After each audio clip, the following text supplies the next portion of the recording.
Esse trabalho, na verdade, começou no final de 2020, quando o presidente Mário ele ventilou a possibilidade de aceitar o convite de ser presidente do CRB. No momento, como uma pessoa próxima dele, eu falei, e sendo amigo também, eu falei, não assuma porque você não precisa disso. Mas, se o conselho fosse bom, ele aceitou a luta e resolveu aceitar. E eu falei para ele, já que você vai aceitar, eu estou do seu lado para lhe ajudar no que for preciso e o que eu conseguir fazer. Então, esse trabalho iniciou em 2020, em dezembro de 2020 mais ou menos. Eu me reuni com o Tomás Ferrari e com o André Carneiro, lá no escritório inclusive. A gente passou acho que uma tarde inteira conversando, montando possíveis cenários de Série B. O CRB naquele momento ainda não estava garantido na Série B. A gente só se garantiu no jogo contra o Avaí com o gol do Lucão, lá na ressacada. Isso já foi no meio de janeiro, já na reta final mesmo. Foi até... Tinha tido a questão do Covid, não foi? Da Covid, O campeonato acabou dia 20... Não, dia fevereiro? No final, Foi em janeiro, no final de janeiro, perdão. Então, naquele momento a gente se reuniu e no comecinho de janeiro eu apresentei, junto com o Tomás e o André, as possibilidades. E falei, presidente, é possível inclusive assumir o CRB na Série C. Logicamente que esse é um discurso que a gente trata com muita tranquilidade e com muita cautela também, porque é o seguinte, a gente assumir um clube numa Série C com menos da metade da receita que o CRB tem hoje, que tinha na verdade na época que a gente assumiu, era um risco muito grande, porque o time que a gente ia montar era o time com a capacidade financeira que a gente podia. Provavelmente viriam cobranças absurdas de resultado e mesmo assim a gente mostrou a ele que era possível, financeiramente falando, sem precisar colocar dinheiro dele no clube ou de algum outro mecenas no clube, porque o CRB é sustentável. E aí veio a manutenção e nesse momento essa planilha que a gente utilizou como base do trabalho, ela vem sendo alimentada quase que a cada 3 meses.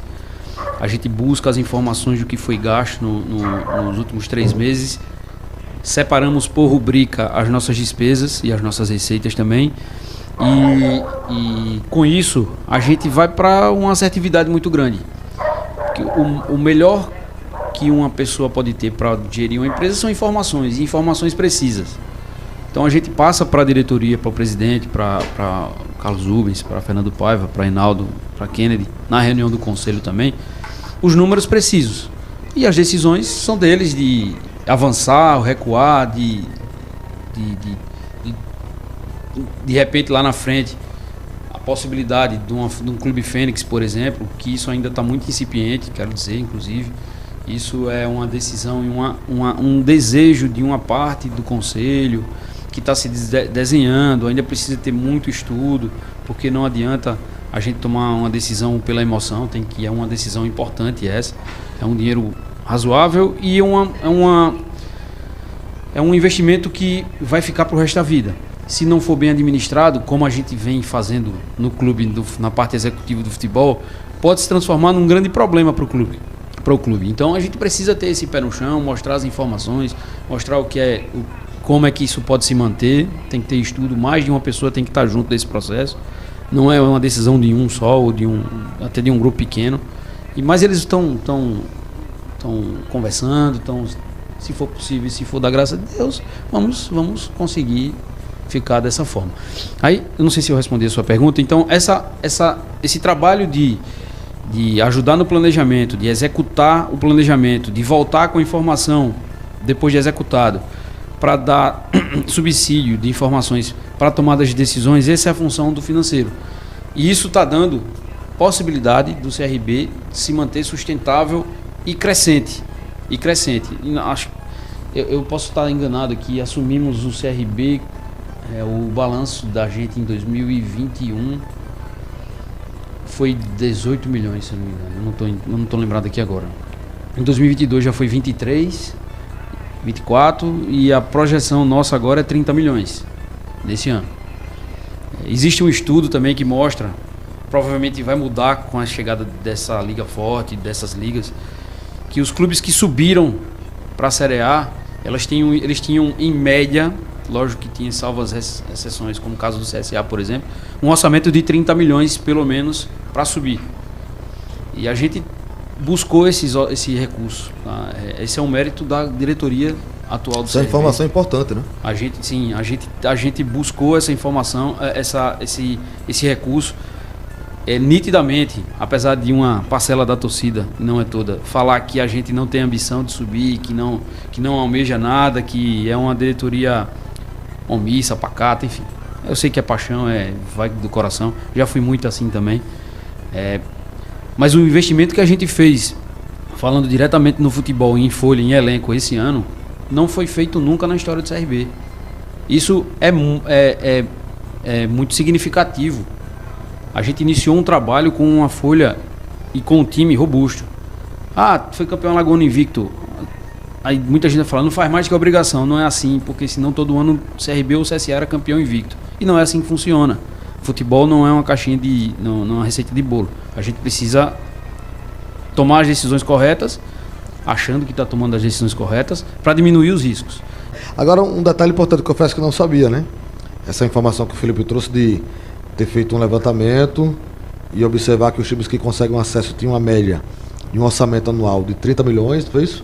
E o CRB chegou nesse número, né? Então até nesse quesito foi dado uma condição de brigar por esse acesso, né? E como não é receita de bolo, né? Às vezes as coisas não dão certo. Eu costumo dizer que, por exemplo, o pior e o melhor cenário para o CRB por exemplo, um Guarani subindo com o Lousa. Porque você sabe que fez a programação certa, né? Você investiu, você montou o elenco, você trouxe um cara para subir. Não deu certo, o cara não conseguiu. Mas assim... Felipe, aquele gancho que você falou agora há pouco das orientações financeiras, de mostrar cenários para as pessoas, você já tem dados dessa situação do Clube Fênix na questão técnica? Você optaria por dizer, é um bom negócio, vocês vão decidir, vocês vão pensar, mas você já tem esses dados ou ainda são incipientes? Não, ainda é muito incipiente, é tudo muito novo, muito recente, não teve nenhum estudo sobre a viabilidade financeira e econômica da aquisição de um Clube Fênix, e nem a forma também que pode ser feita essa aquisição, enfim, uma fusão, nem sei também. Não tem essa informação ainda, precisa ser muito bem estudado, inclusive para se sustentar não só na aquisição, porque a aquisição, o recurso virá da Liga Forte. E é como usar esse recurso da Liga Forte que, inclusive, é uma discussão interna nossa, e que esse recurso ele tem que ser, a decisão de investimento dele tem que ser do Conselho Deliberativo. Então, essa é uma situação que é muito tranquila, até para blindar a parte executiva. O futebol, ele hoje é o carro-chefe do CRB, e se transformou isso faz muitos anos, né, em carro-chefe. Mas o CRB é um clube que tem muitos esportes olímpicos, que precisam ser fomentados também, e de repente, com participações em FENA-clubes e no CBC, a gente tem a possibilidade de angariar recursos para a manutenção desses esportes, que a gente já vem fazendo esse trabalho junto com o Shampoo, que é um cara que toca os projetos dos esportes olímpicos, com o Ricardo Moraes, enfim. Então ainda não tem esse estudo, não. Na verdade, pouca coisa vai mudar em termos de possibilidade de você passar um adversário na parte financeira, porque todos os clubes, se pegarem a lista que já foi divulgado na imprensa, dos valores de cada clube, se eu não me engano o Sport é 160 milhões, se eu não me engano, pela participação na Série A. O Guarani é 80 e poucos milhões. Então, assim, o CRB ele vai receber o recurso proveniente do que ele fez na história até agora. Que isso também é uma discussão interna nossa. E a gente precisa avaliar que o mercado vai inflacionar também. Não tem como a gente achar que vai chegar a 40 milhões ou 50 milhões, 100 milhões para todos os clubes e tudo vai ficar como está. O mesmo jogador que hoje ganha X vai ganhar 3X, 4X mais. E a cadeia do futebol toda vai vai pegar, abocanhar boa parte desse dinheiro. E a gente sabe como funciona, a gente sabe como trabalhar, a gente tem pé no chão quanto a isso. E acho que o mais importante no futebol é ter assertividade e tentar minimizar os erros. Que eu acho que a gente vem fazendo isso com o decorrer do tempo. Infelizmente esse ano aconteceu o mesmo problema do ano passado, um início de campeonato muito ruim, em que a gente precisou tomar algumas decisões que não era da nossa vontade tirar o Humberto Lousa, como o Alberto mesmo pontuou. Um treinador espetacular, uma pessoa de caráter elevado e competentíssimo, está mostrando no Guarani. Infelizmente, futebol não tem receita de bolo e a gente vem buscando. Tanto é que o Guarani subiu em produção, em desempenho com o Humberto Lousa, e o Daniel fez o CRB subir também. Foi só mudança de estilo de jogo ali, que as peças se encaixaram e o CRB evoluiu. Faz parte e a gente fica muito feliz com o trabalho do Daniel também. Iverson. Bom dia, Felipe. Mais uma vez, como os companheiros desejaram aí, eu ia agradecer pela sua presença aqui. A minha dúvida é diretamente ligada à questão da Liga Forte, sobretudo desse valor em que o CRB tomou como empréstimo. O Marroquinho, o presidente do CRB, esteve aqui em julho, quando a gente entrevistou, e ele foi bem claro quando ele disse que não iria fazer nenhuma antecipação, porque não iria fazer loucuras para tentar subir algo do tipo. E há mais ou menos um mês atrás, eu acredito nessa faixa, o CRB tomou esse empréstimo de mais ou menos 4 milhões. Eu queria saber de fato qual foi o motivo do CRB fazer essa antecipação, né, da cota da Liga Forte, e quais as condições. O que você pode passar para a gente que teve aí de condições, tem os juros muito altos, para que foi, mais ou menos como funciona essa questão dessa antecipação aí dos 4 bilhões. Na verdade é o seguinte, essa foi uma decisão tomada, inclusive, pelos próprios, vamos dizer assim, a chapa eleita. Não foi do Mário exclusivamente, certo? Do presidente executivo. Então, se vislumbrou uma possibilidade quando a gente embicou para cima, assim, no campeonato, viu uma possibilidade interessante de buscar um acesso, mas precisava fazer algo novo. E mesmo assim, esse recurso, ele não foi, digamos assim, utilizado de forma totalitária para o futebol especificamente. Esse dinheiro vai ficar uma parte guardado e deu a possibilidade da gente trazer 2, 3 jogadores que encaixaram perfeitamente, deram a liga no time ali, fizeram o time jogar ainda melhor. E essa foi uma tomada de decisão, desculpa, muito pé no chão também, porque saindo esse recurso da primeira parcela agora, que está previsto inclusive para o final de outubro, o empréstimo já vai estar quitado. O empréstimo já vai estar quitado, porque eles vão já deduzir na fonte, entendeu? Então não tem muito mistério. Esse é um valor que, se em condições normais, vamos ali no banco pagar um empréstimo, não faria. A gente não fez até agora e não faria. Então esse é um dinheiro novo que a gente sabe que vai acontecer. E essa antecipação foi de um mês praticamente. Já era para ter saído, né, da Liga Forte, mas eles teve uma reunião, acho que recentemente, agora na sexta-feira, na penúltima sexta-feira, foi definido, assinaram o contrato e está decidido que vai sair agora no final de outubro. Mas esse dinheiro não vai vir para o futebol, ele vai ficar blindado e o conselho é quem vai administrar, certo? Salvo alguma situação que está controladíssima, deu um furo ou, por exemplo, deixou de sair um patrocínio do Estado que ainda não saiu, patrocínio do Estado, a gente precisar cobrir as despesas, a gente com certeza não vai deixar atrasar nada para poder ficar, o dinheiro está lá blindado, a gente vai, depois na hora que sair a gente repõe o dinheiro lá. Não tem como, devolve internamente que fala, né? Então, essa é uma situação em que a gente precisa ter muita tranquilidade quanto a isso. A honestidade intelectual vai visualizar que os nossos ingressos ele tem R$10, que é extremamente acessível, R$30 e R$80. Então a gente atende todas as esferas da sociedade, em termos econômicos.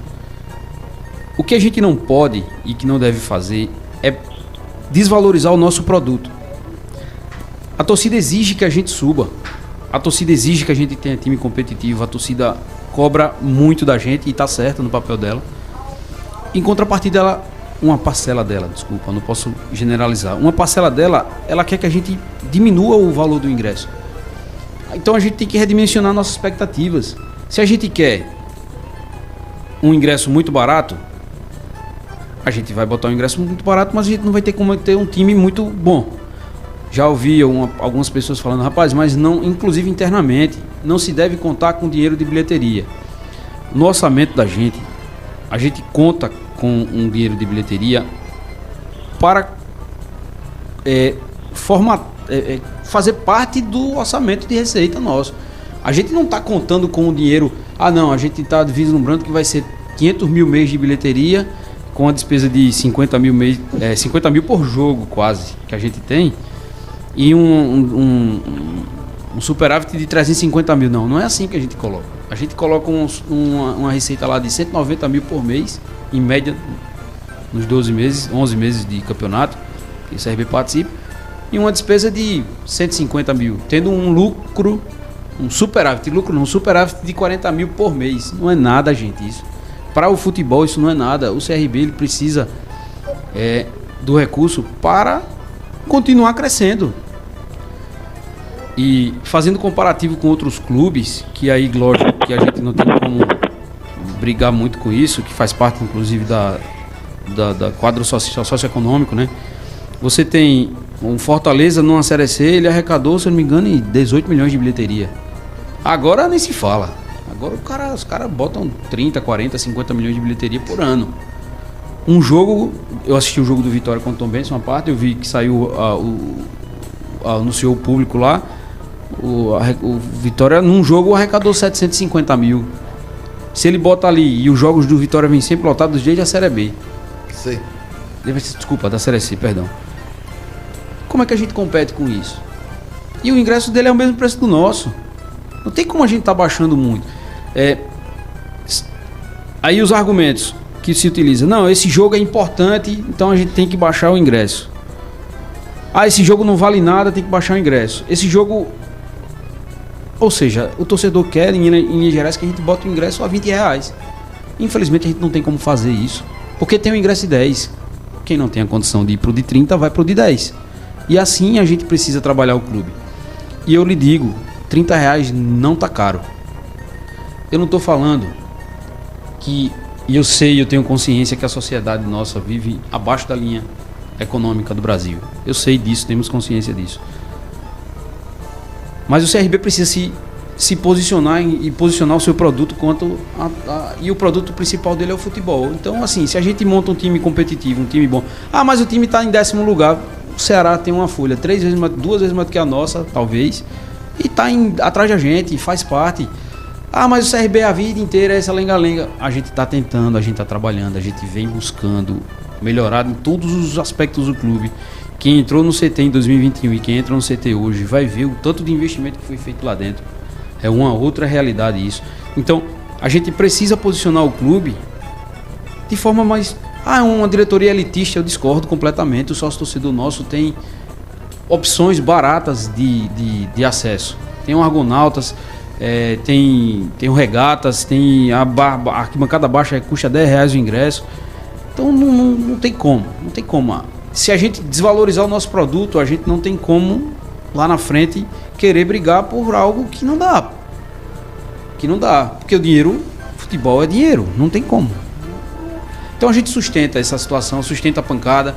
Tem torcedor que diz, a diretoria que afasta torcedor. Eu discordo.